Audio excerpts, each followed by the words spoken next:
ಓಂ ನಮಃ ಶಿವಾಯ. ವೀಕ್ಷಕರೇ, ಜ್ಯೋತಿಷ್ಯ ಜೈ ಹೋ ಯೂಟ್ಯೂಬ್ ಚಾನಲ್ಗೆ ಸ್ವಾಗತ. ಇವತ್ತಿನ ವಿಷಯ ಮಕರ ರಾಶಿಗೆ ಶನಿಯ ಪ್ರಭಾವ. ನೋಡಿ, ಮಕರ ರಾಶಿಯವರು ಹಿಂದೆ 2025 ಮಾರ್ಚ್ 29ಕ್ಕಿಂತಲೂ ಹಿಂದೆ ಸಾಡೆ ಸಾತಿಯನ್ನು ಅನುಭವಿಸಿದ್ದೀರಾ. ತುಂಬಾ ಕಷ್ಟಗಳಿಗೆ ಒಳಪಟ್ಟಿರ್ತೀರಾ. 7.5 ವರ್ಷಗಳ ಕಾಲ ಶನಿದೇವರು ನಿಮಗೆ ಕಾಡಿರ್ತಾರೆ.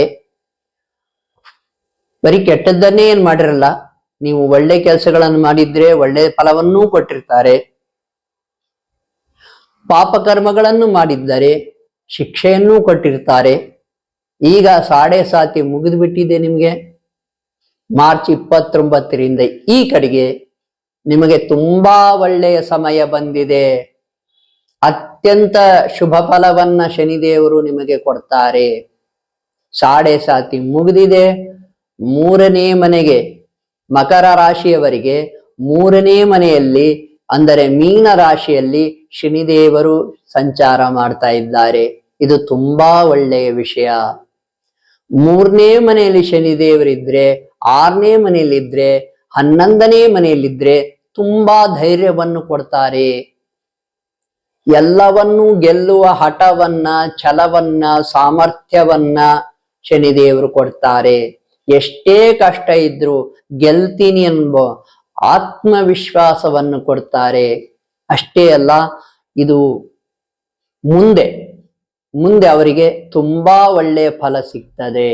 ತುಂಬಾ ದೊಡ್ಡ ಗೆಲುವೇ ಇರ್ತದೆ. ಯಾರಿಗೆ ಜಾತಕದಲ್ಲಿ 3ನೇ ಮನೆಯಲ್ಲಿ ಶನಿದೇವರು ಇದ್ದಾರೆ, ಅವರು ಹಿಂದೆ ಎಷ್ಟೇ ಕಷ್ಟ ಅನುಭವಿಸಿದ್ದರೂ ಕೂಡ ಮುಂದೆ ತುಂಬಾ ಚೆನ್ನಾಗಿ ಬಾಳ್ತಾರೆ. ಒಂದು ಮಿಡ್ಲ್ ಏಜ್ ಅಂದ್ರೆ 35 ದಾಟಿದ ಮೇಲೆ ಶನಿದೇವರು ಆಕ್ಟ್ ಆಗದೆ 28 ವರ್ಷದ ನಂತರ ಆಕ್ಟ್ ಆಗ್ತಾರೆ. ಒಂದು 30-35 ವರ್ಷ ಆದ್ಮೇಲೆ ನಿಜವಾಗ್ಲೂ ತುಂಬಾ ಒಳ್ಳೆಯ ಬದುಕು ಅವರಿಗೆ ಸಿಗ್ತದೆ.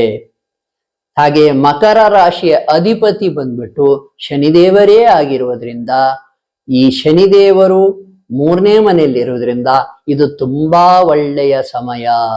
ಮಕರ ರಾಶಿಯವರು ಮತ್ತು ಕುಂಭ ರಾಶಿಯವರು ಎರಡಕ್ಕೂ ಕೂಡ ಶನಿಯೇ ಅಧಿಪತಿ. ಈ 2 ರಾಶಿಗಳಿಗೆ. ಈಗ ಕುಂಭ ರಾಶಿಗೆ ಈಗ ಸಾಡೆ ಸಾತಿಯ ಅಂತ್ಯ ಭಾಗ ನಡೀತಾ ಇದೆ. ಆದ್ರೆ ಮಕರ ರಾಶಿಗೆ ಸಾಡೆ ಸಾತಿ ಮುಗಿದು ಈಗ ತುಂಬಾ ಒಳ್ಳೆಯ ಸಮಯ ಬಂದಿದೆ. ಮಕರ ರಾಶಿಯ 3ನೇ ಮನೆಯಲ್ಲಿ ಏನಪ್ಪಾ ಅಂತಂದ್ರೆ, ನೋಡಿ, ನಿಮ್ಮ ತಮ್ಮ ತಂಗಿ ಸಹೋದರರ ಜೊತೆಗೆ ಸ್ವಲ್ಪ ಕಲಹಗಳಾಗಬಹುದು. ನೋಡ್ಕೊಂತಾ ಇರಿ, ಶಾಂತವಾಗಿರಿ. ಅವರ ಜೊತೆಗೆ ಶಾಂತಿಯಿಂದ ವರ್ತಿಸಿ. ಇದರಿಂದ ಒಳ್ಳೇದಾಗ್ತದೆ. ಅವರಿಂದ ನಿಮಗೆ ಕೆಲವು ಕಿರಿಕಿರಿಗಳು ಕೂಡ ಆಗಬಹುದು. ಅದರಲ್ಲೂ ಕೂಡ ಪಿತ್ರಾರ್ಜಿತ ಆಸ್ತಿಗಳ ವಿಷಯದಲ್ಲಿ ಯಾವ್ದಾದ್ರೂ ಜಮೀನು, ಹೊಲ, ಗದ್ದೆ ನಿಮಗೆ ಬರಬೇಕಂದ್ರೆ ನಿಮ್ಮ ತಮ್ಮನು ತಂಗಿಯುವ ಕಿರಿಕಿರಿಯನ್ನು ಉಂಟು ಮಾಡಬಹುದು. ಚಿಂತಿಸಬೇಡಿ.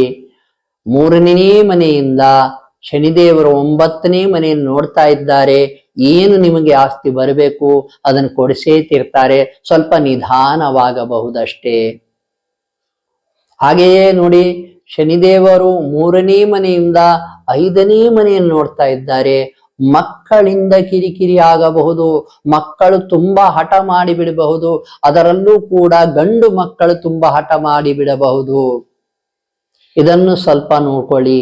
ಆದರೆ ಒಳ್ಳೆ ವಿಷಯ ಏನಪ್ಪಾ ಅಂದ್ರೆ, ಮಕ್ಕಳಿಗೆ, ಅದರಲ್ಲೂ ಗಂಡು ಮಕ್ಕಳಿಗೆ ತುಂಬಾ ಒಳಿತಾಗುವ ಸಮಯವಿದೆ.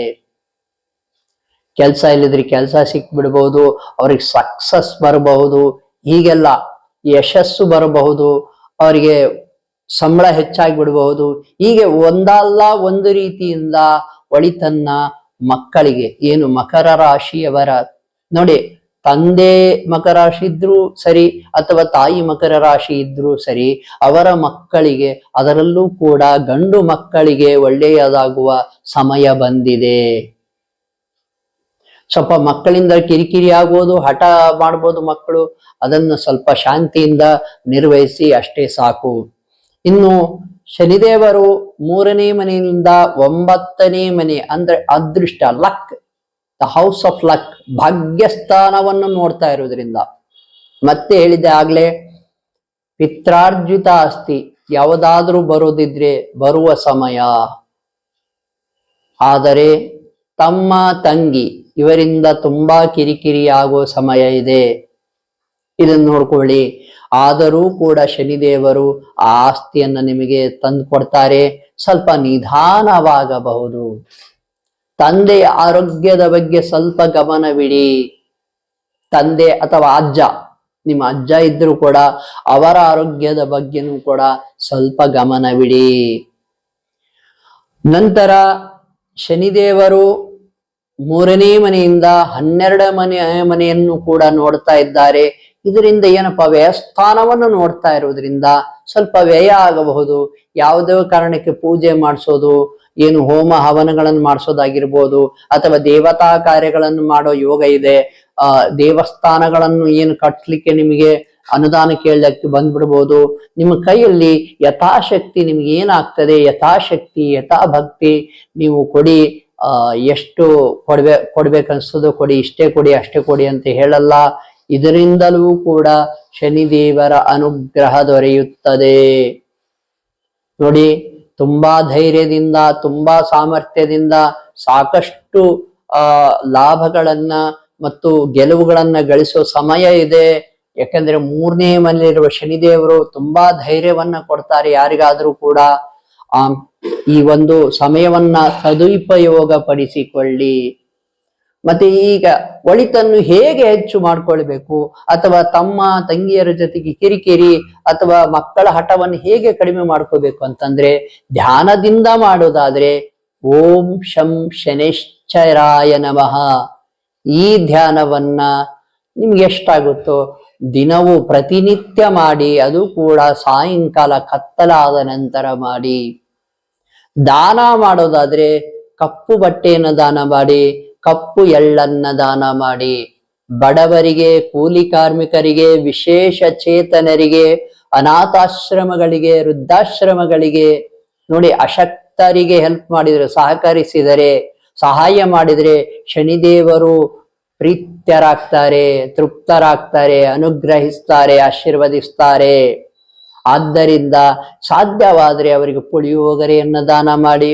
ಮತ್ತೆ ಮೊದ್ಲಿಂದನೂ ಹೇಳ್ತಾ ಇರ್ತೇನೆ, ಶನಿದೇವರ ಅನುಗ್ರಹ ದೊರಿಬೇಕಂದ್ರೆ ನೋಡಿ, ಬಡವರಿಗೆ ಪಾದರಕ್ಷೆಗಳನ್ನು ದಾನ ಮಾಡಿ. ಕೊಡೆ, ಛತ್ರಿಯನ್ನ ದಾನ ಮಾಡಿ. ಯಾಕಂದ್ರೆ ಬಿಸಿಲಿನಿಂದ ಅವರಿಗೆ ರಕ್ಷಣೆ ಸಿಕ್ಕರೆ ನಿಮಗೆ ಶನಿದೇವರು ಒಳ್ಳೇದು ಮಾಡ್ತಾನೆ. ಹಾಗೆಯೇ ನೋಡಿ, ಆಂಜನೇಯ ಸ್ವಾಮಿ ದೇವರ ದರ್ಶನವನ್ನ ಶನಿವಾರ ಸಾಯಂಕಾಲ ಕತ್ಲಾದ್ರೆ ನಂತರ ಮಾಡಿ. ಅಲ್ಲಿ ಎಳ್ಳಿನ ದೀಪ ಹಚ್ಚೋದಾದ್ರೆ ಹಚ್ಚಿ.